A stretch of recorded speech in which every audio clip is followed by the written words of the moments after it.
Hello there, welcome to Today. In 1952, over 4,000 people died only within 5 days because of smog and air pollution from coal burning in London. This incident was called the Great Smog. It was an alarm, indeed very harsh and sad one for British people. To talk about it, I'm here with the British Ambassador to Mongolia, Ms. Arnold. Good afternoon, ma'am. Good to see you. Thank you for inviting me onto your programme. So tell us about the Great Smog and this air pollution and smog problem. How long did it last in England? So the Great Smog happened in 1952, as you said. The UK was the first country to have an industrial revolution. So for about 250 years, we have been using coal in order to power our economy and to generate our industry. The literature of the 19th century, Charles Dickens, for example, is full of descriptions of smoke-filled streets in London and across the industrial centres of the UK. So I think the first thing to say is that this was not a new problem when the Great Smog happened in 1952. So when did the government become aware and concerned about the situation, and what kind of measurements were taken from the government of Great Britain? I think if we look back historically, a number of key things came together in that moment, which meant that the Clean Air Act of 1956 was passed 4 years later. 4 years later. What were those things? Well, I think the first thing was that this was a particularly bad example. As you have said, 4,000 people died as a direct consequence of the Great Smog in 1952, and up to 12,000 people died in subsequent years because of their exposure during that time. This was the first time where we had significant statistical evidence of the public health impact of smog on individuals. It was also a time at which the media was capturing that information and telling people more about it. This meant that there were large social movements calling on the government, calling on businesses, and calling on others to do something about this public health impact. So what happened? Before that, we had an act in 1936 called the Public Health Act. And the government had felt that this was sufficient to control smoke. It included 6 clauses. So it had things like the ability to complain about smoke, the ability to raise it as an issue. But the challenge was that it wasn't a very good piece of legislation for actually implementing penalties. The penalties against polluters were actually very low, and they were quite hard to enforce.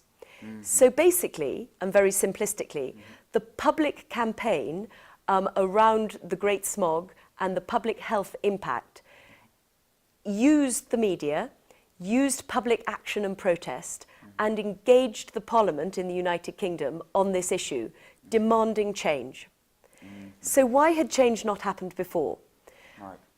Obviously, there are a number of reasons, but I think one of the most important reasons was that the government was worried about bringing in tougher legislation.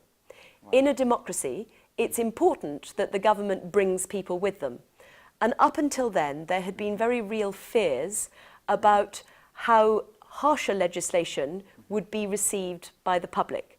But this provided them with the opportunity to make those changes due to public demand. Because the accident happened. Because of this very, very specific incident, but because of the data that people had about it, because of the way the media had made people aware of the problem, and because of the social movement from the public itself that came around the pollution and the demand for change. So what kind of measurements and steps were had been taken before that incident?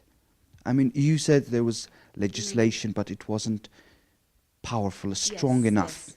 Yes. So effectively, there was the Public Health Act of 1936. That provided a number of routes to complain about smog, to complain about smoke generators, but the challenge was that it was very, very hard to implement, and the fines that were potentially implemented on people who were creating excessive smoke were very low. So what changed after the public action as a result of the Great Smog in 1952? Well, one of the key challenges that the government had was that the smog, very simply, was produced by two separate generators of smoke. One of which was businesses, power stations, and factories that were located within London. So there was a business component to this. There was also a large domestic component to it. Back in the early 1950s, most of the houses in London used coal to heat themselves. In the UK, people don't particularly like it when the government tells them what to do in their own house. So the Parliament, the democratically elected Parliament, had worried that if it brought in legislative measures that targeted specific individual households, that this would be very negatively received by the public, but also hard to implement. What the 1952 Great Smog demonstrated was a public desire for change. And this helped the Parliament to take the decision to both limit the amount of businesses that could use smoke and coal in London.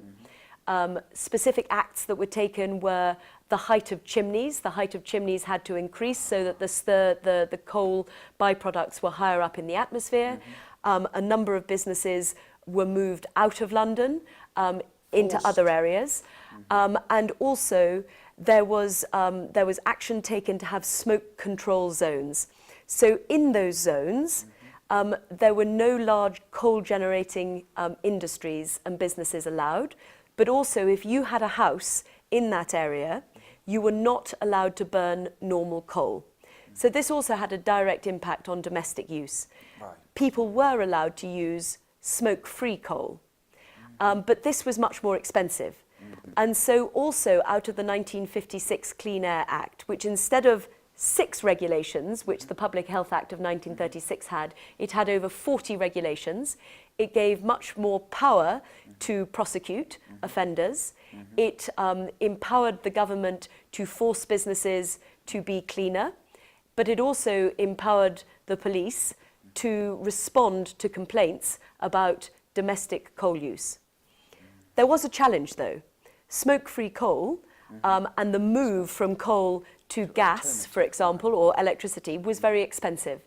And so in order to mean that domestic users weren't cold in the winter, there were a number of subsidies and incentive schemes to encourage people to move from polluting coal to either smoke-free coal use or the use of gas and electricity. I think there are 2 other things that are important in this story. The first is the first national survey was done in response to the Clean Air Act to see what impact it had had. I think it is very important that impact assessments are done to demonstrate that the policies that the government had implemented were being effective, but also a large number of new innovations were brought online. So the move in the UK from using coal in houses to gas or electric central heating was actually at that time an innovation. So part of what the Clean Air Act did was it legislated against certain polluting uses of coal, but it also encouraged the use of innovative solutions.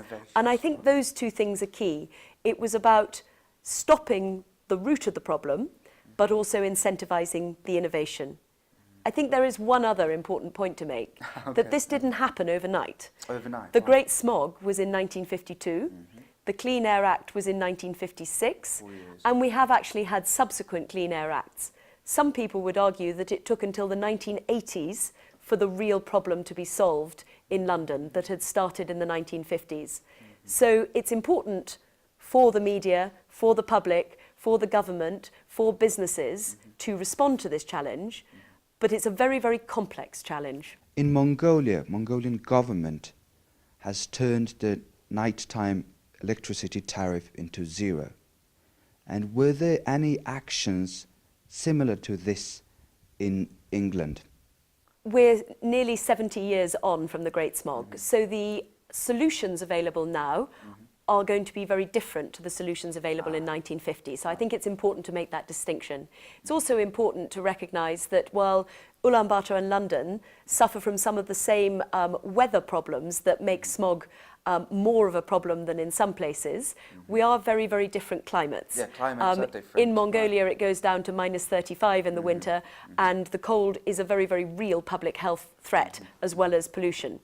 So I think what I would say to that is that, as I've said, some of the measures that the government took in the Clean Air Act were about stronger legislation, stronger penalties, and stronger enforcement of those penalties for the biggest polluters.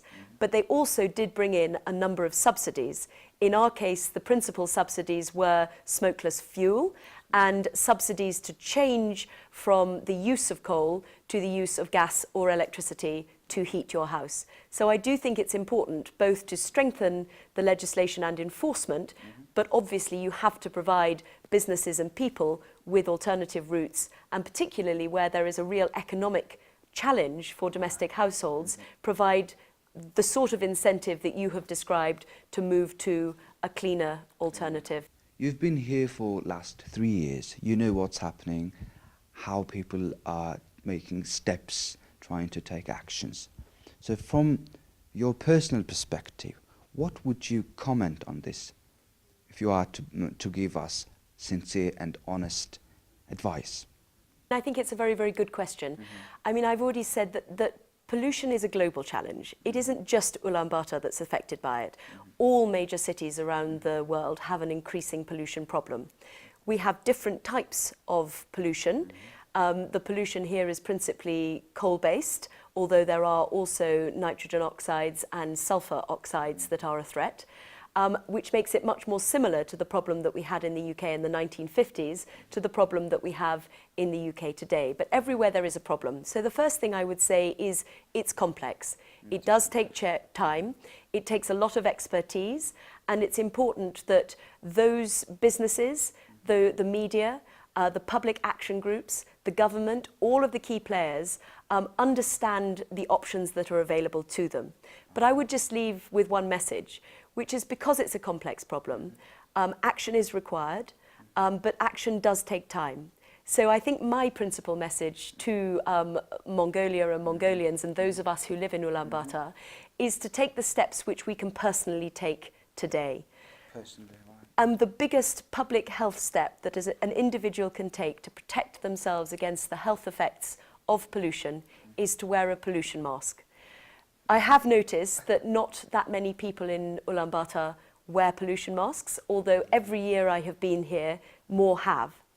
The British Embassy this year was involved with GOIL, the Mongolian Designers Union, and a number of media organisations, including Mongol TV, to collaborate with Mongolian creativity and Cambridge Mask Company, which is a piece of British innovative technology and a very, very high quality mask, to use Mongolian designers to design the outside with this strong protective technology inside.